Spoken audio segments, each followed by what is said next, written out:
Big TV భక్తి సమాచారం WhatsApp ఛానల్లో జాయిన్ అవ్వండి. అన్ని విశేషాలు ఎప్పటికప్పుడు తెలుసుకోండి.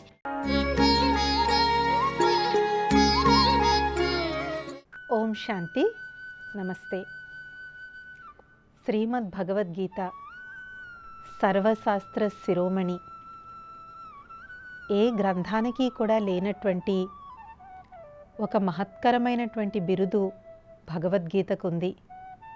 అదే గీత మాత, అంటే భగవద్గీత తల్లి వంటిది.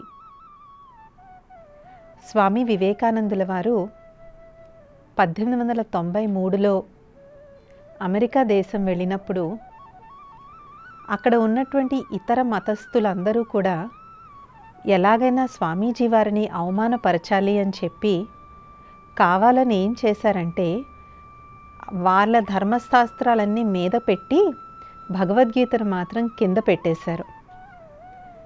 స్వామీజీ గారు రాగానే వారందరూ పరిహసిస్తూ, చూసావా మీ భగవద్గీత అన్నిటికన్నా కిందనుంది అని అవహేళన చేశారు. స్వామీజీ గారు ఏమీ మాట్లాడలేదు.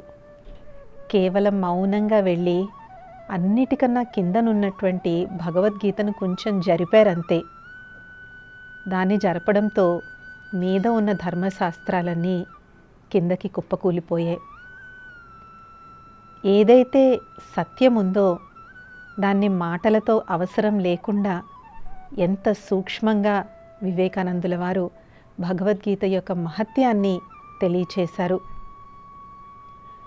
కేవలం ఆ 18వ శతాబ్దంలో మాత్రమే కాదు, ఈ కాలంలో కూడా అనేక మంది మానసిక వైద్య నిపుణులు అవ్వచ్చు, మేనేజ్మెంట్ వారు అవ్వచ్చు, భగవద్గీతలో ఉన్నటువంటి సారాన్ని తీసుకుని దాని ద్వారా మనోచికిత్స కూడా చేస్తున్నటువంటి సందర్భాలు మనం ఎన్నో వింటూ ఉన్నాం. అదేవిధంగా భగవద్గీతలో చెప్పినటువంటి ఎన్నో మేనేజ్మెంట్ ప్రిన్సిపల్స్ని కూడా టాప్ మేనేజ్మెంట్ కాలేజెస్లో నేర్పిస్తున్నారు.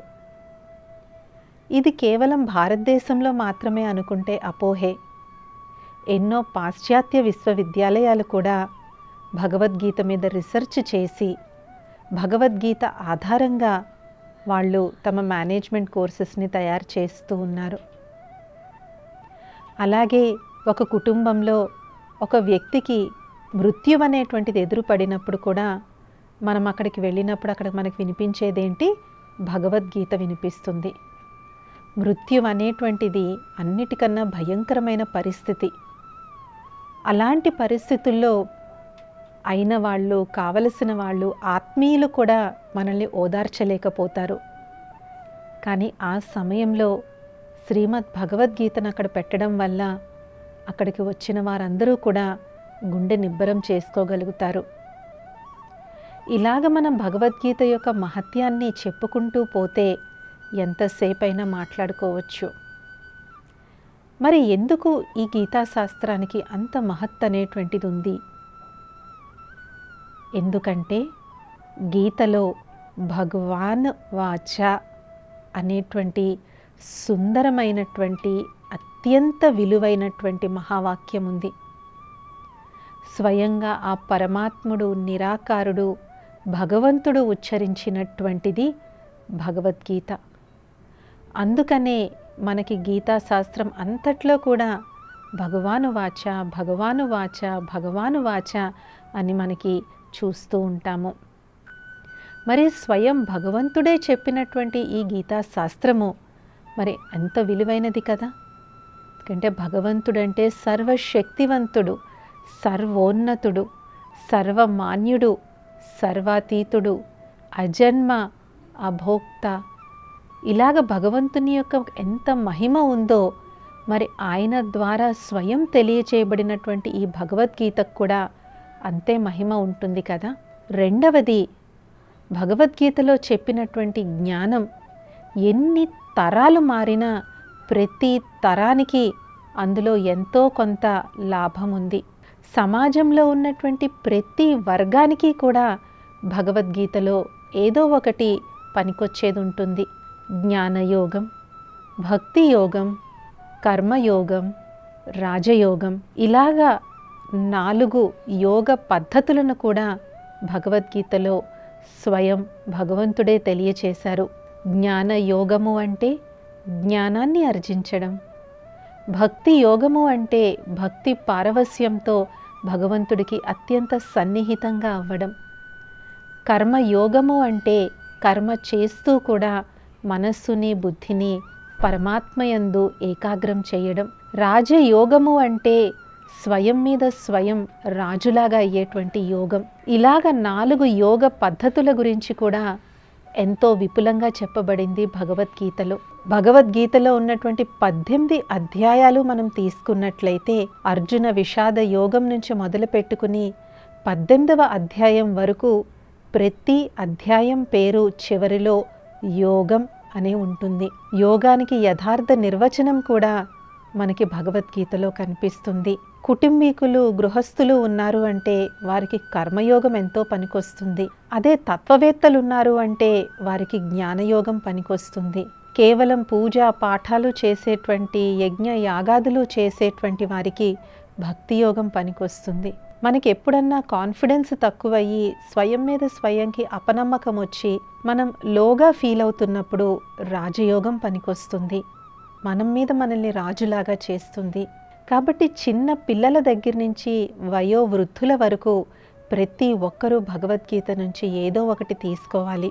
ఒక చాలా హర్షించదగిన విషయం ఏంటి అంటే ఈ సమయంలో ముఖ్యంగా కోవిడ్ తర్వాత చాలామంది ఇళ్లల్లో భగవద్గీత నేర్చుకుంటున్నారు.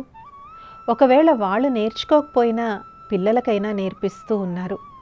ఎందుకంటే ఏమీ తెలియనటువంటి ఆ బాల్యంలో భగవద్గీత యొక్క బీజాలు కానీ వాళ్ళ యొక్క హృదయంలో నాటుకున్నట్లయితే వాళ్ళు పెరిగి పెద్ద ఎక్కడికి వెళ్ళినా సరే ఆ బీజాలు అనేటువంటివి వారిలో మానవ విలువలు, నైతిక విలువలు అనేటువంటి వృక్షాల కింద పెరుగుతాయి.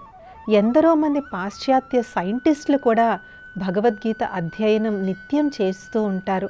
అణుబాంబును కనిపెట్టినటువంటి రాబర్ట్ ఒపెన్హైమర్ అనేటువంటి శాస్త్రవేత్త కూడా తను ఎప్పుడైనా చికాకులో ఉన్న ఏ దారి తనకి తెలియకపోయినప్పుడు ఒక రకంగా సతమతమవుతున్నప్పుడు నేను గీతాశాస్త్రం చదివేవాడిని అని ఆయన కూడా తన యొక్క స్వీయ చరిత్రలో రాసుకున్నారు.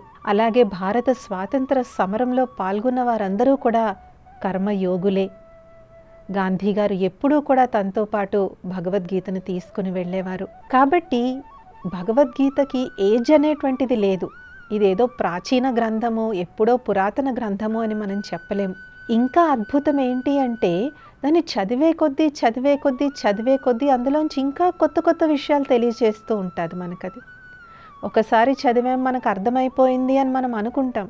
మళ్ళీ చదివితే ఇంకో కొత్త అర్థం అనేటువంటిది అందులో కనిపిస్తుంది. కాబట్టి మన భారతదేశంలో మనకున్నటువంటి గొప్ప నిధి ఈ భగవద్గీత.